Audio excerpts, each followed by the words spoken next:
How can we turn this into a money-making opportunity? That was a question that I was asked from a marketing firm that I had hired to help me sell a product. Now, the product had nothing to do with making money. It was about teaching people how to lead groups more effectively, groups, teams, in a church setting. So the question, how do we turn that product into something that people can use to make money, belied something that I think is at the core of a lot of the tension that we have to hold as people in the marketing space. How much do we optimize towards performance and profit, and how much of it do we optimize towards service and helping people? And how do you hold that tension when you do still have to make money, when you do still have to grow your business? And at the end of the day, the only way you can serve people is if you have enough money coming in order to pay people. And that includes yourself as well. And that begs the question, how do you stand out in a noisy world? Do you have to compromise to get ahead, to grow a meaningful business? Or can you do it with integrity?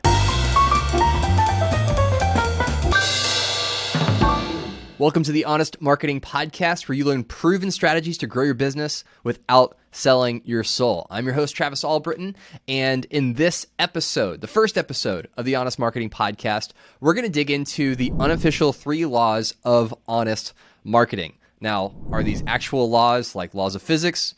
No, but I would argue that unless these 3 principles are at play in the way that you promote your business and in the way that you are trying to reach new clients and new customers and turn them into customers instead of prospects, that it's going to be very difficult in the long run to grow with integrity. So the first law of honest marketing is to diagnose before you prescribe. I don't know how many times you've gone to the doctor, but it's probably a very similar experience each time. You go in because you're either feeling some kind of pain, or you're sick, or you're going in for a checkup. There's a reason you're there, right? There's a reason that you are showing up at the doctor's office. And the nurse takes your vitals, they take your weight, your height, they, do all kinds of things, blood pressure. And then the doctor comes in and they ask you a bunch of questions about what's wrong and what hurts. And then after they have all of that information, they decide, okay, well, we're going to diagnose you with this. Or we don't know what's going on, so I'm going to refer you to a specialist who can diagnose you so we know what to do. And that whole process takes place before you get a prescription for a medicine or a procedure or some kind of therapy. But imagine if all of that happened in reverse, where you showed up to the doctor's office and before you said anything, the doctor said, here's your prescription. That's how a lot of companies market their business. That's how a lot of us can fall into that trap of prescribing before we diagnose. Because one of the things about being an entrepreneur, about being a business owner, or being in marketing, whether you're a chief marketing officer or director of marketing or something like that at your company, it's very easy for us to go ahead and jump straight to prescription before we even diagnose, is the person we're sitting across from in need of the service that we provide?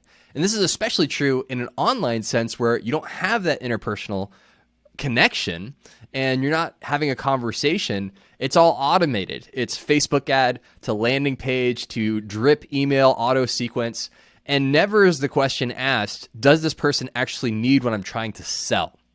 Instead, it's, I know that my product is awesome. Otherwise, I wouldn't be selling it to anyone.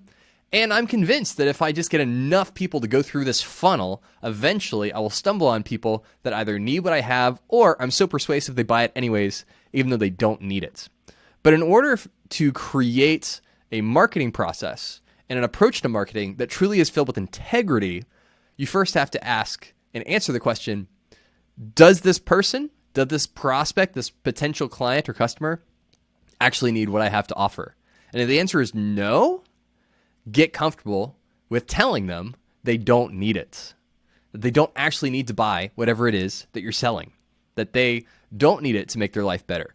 Now, coming back to the initial story that I told at the beginning of this podcast episode about this marketing agency saying, how can we pivot this into a money-making opportunity?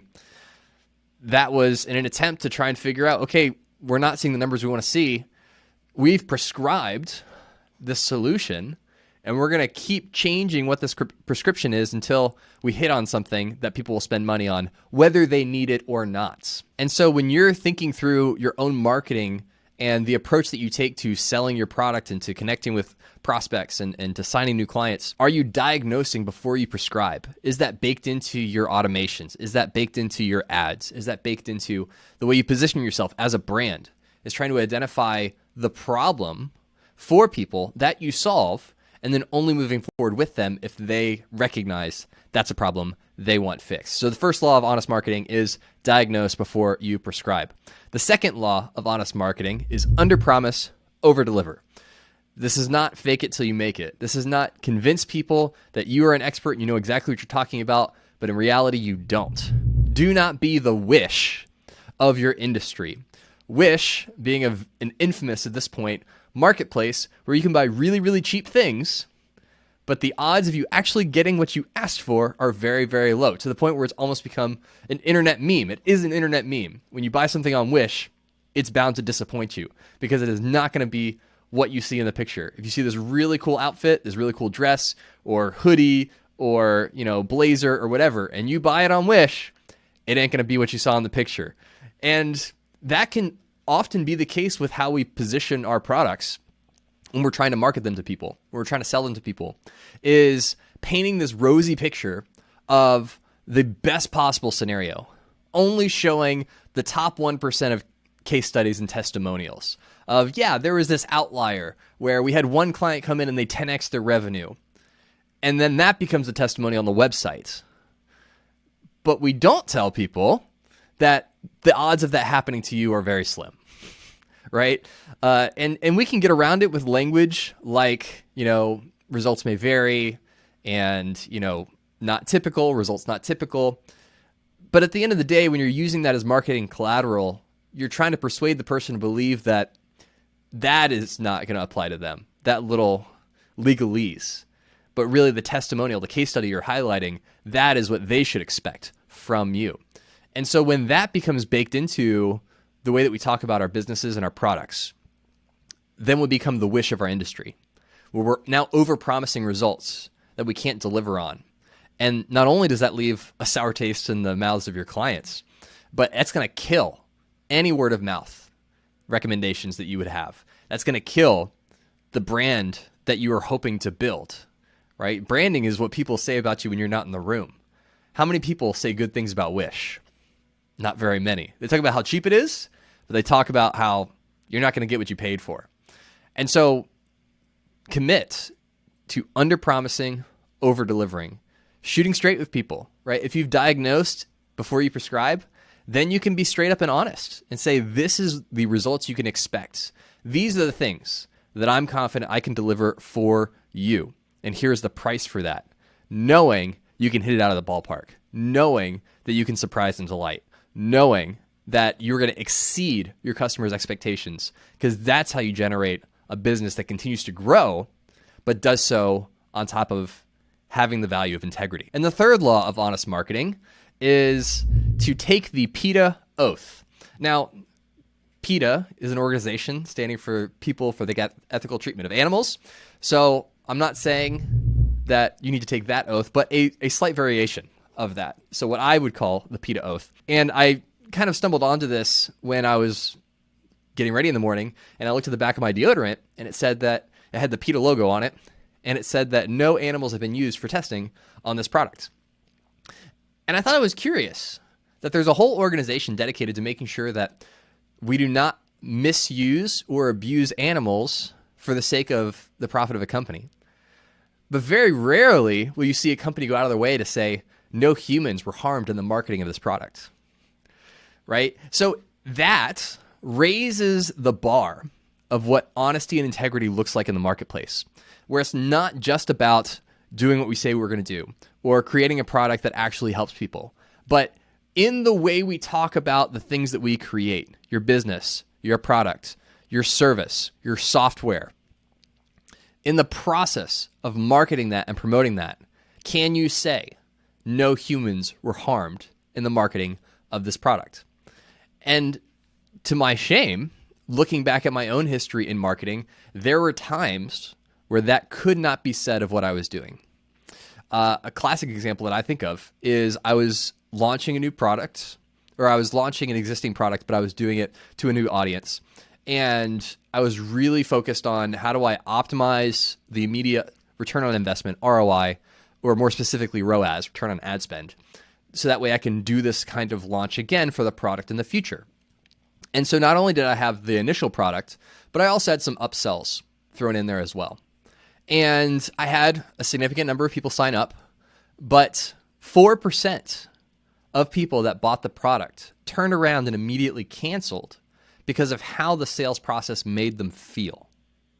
Because it wasn't just about offering things to, supplement or complement the product that they were buying, which it was, but the urgency that I used, the scarcity I used, the tactics that I used in an effort to optimize towards return on ad spend, to optimize towards profitability, came at the expense of the experience of the person buying the product.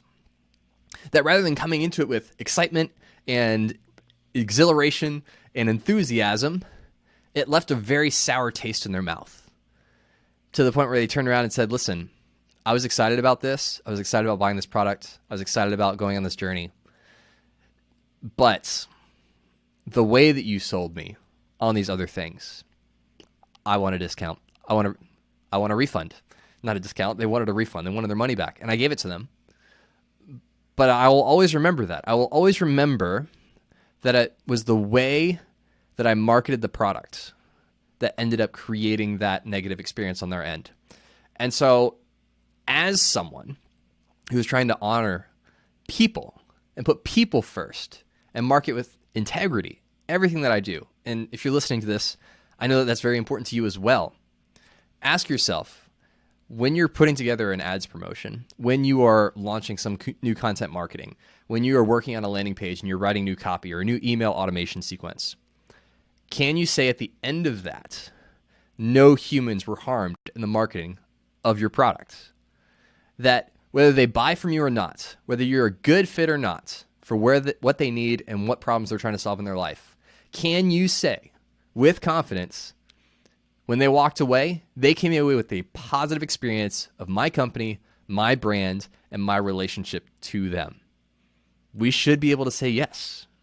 If not, we need to go back and look at what we're doing and what we need to fix in order to say yes. So, the 3 laws of honest marketing. Law number 1, diagnose before you prescribe. Before you start selling someone on your product, make sure it's something they actually need.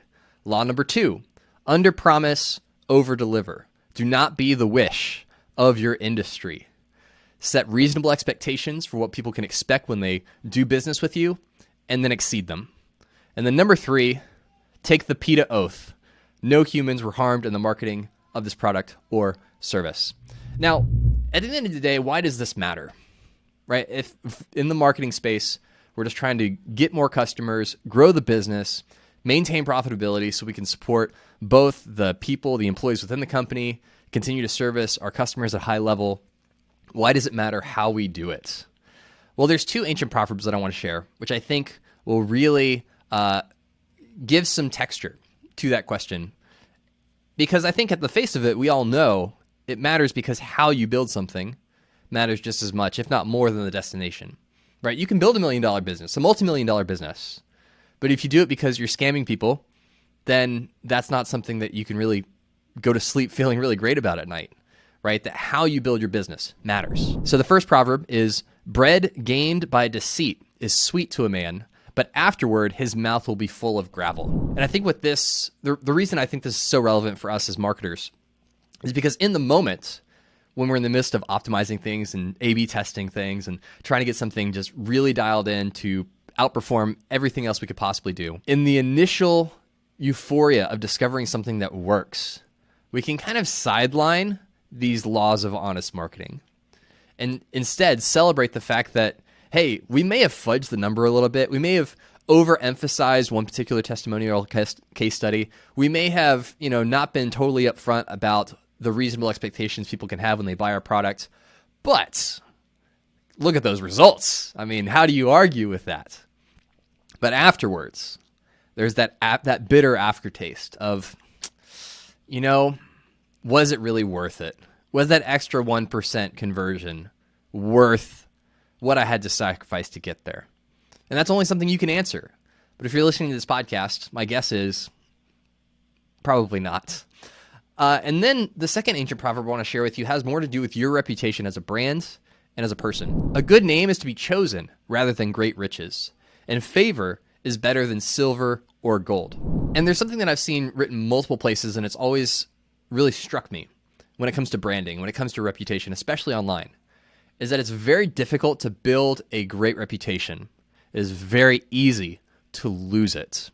And so when you think about the reputation that your brand has, what people say about your company when you're not there, when they're in a conversation with a friend and they're talking about the experience of, using your software, using your product, how you've helped them grow their business, whatever it is that you do, are you creating a good reputation because of the way that you market, because of the way that you promote yourself, because of the way you position your product in the marketplace, or not? And so I think how you grow your business matters, right? That you can grow a business on top of deceit, not being straight with people. But at the end of the day, is that really what you want your legacy to be? Is that really what matters most? Or is it the people you get to serve? That's the question only you can answer. But I think if we're really honest, let's go with the one that we can sleep good at night, where we really are serving people, we really are making a positive difference in people's lives with our businesses, and that the impact extends far beyond the initial purchase. So how you grow your business matters. It matters to your team, to your employees, to your customers, to your legacy. And at the end of the day, if we're going to market our businesses, we may as well do it honestly. Now, if you want to get more tips, strategies, you want to hear from experts in the marketing industry, make sure you subscribe to this podcast, whether it's on YouTube or Apple Podcasts or Spotify. Every single week, we'll be releasing new episodes with practical strategies you can implement immediately to help your business grow. And if you have a topic that you would like me to cover, a particular person you think that I should interview and connect with and bring onto the show, or if you want me to audit your business's current marketing strategy, look at your website, look at your blog, your ads, all that kind of stuff, and get an objective perspective on things you could be doing to shift it into a more profitable, optimized, and human direction, send me an email at podcast@christcentered.marketing. That's podcast@christcentered.marketing. And I'll leave a link in the description below if you want to click that link and send me an email. Well, I hope you enjoyed this first episode. Go ahead and jump into episode 2 with my good friend and founder, Alex Sanfilippo. Thanks for listening. And as always, be honest.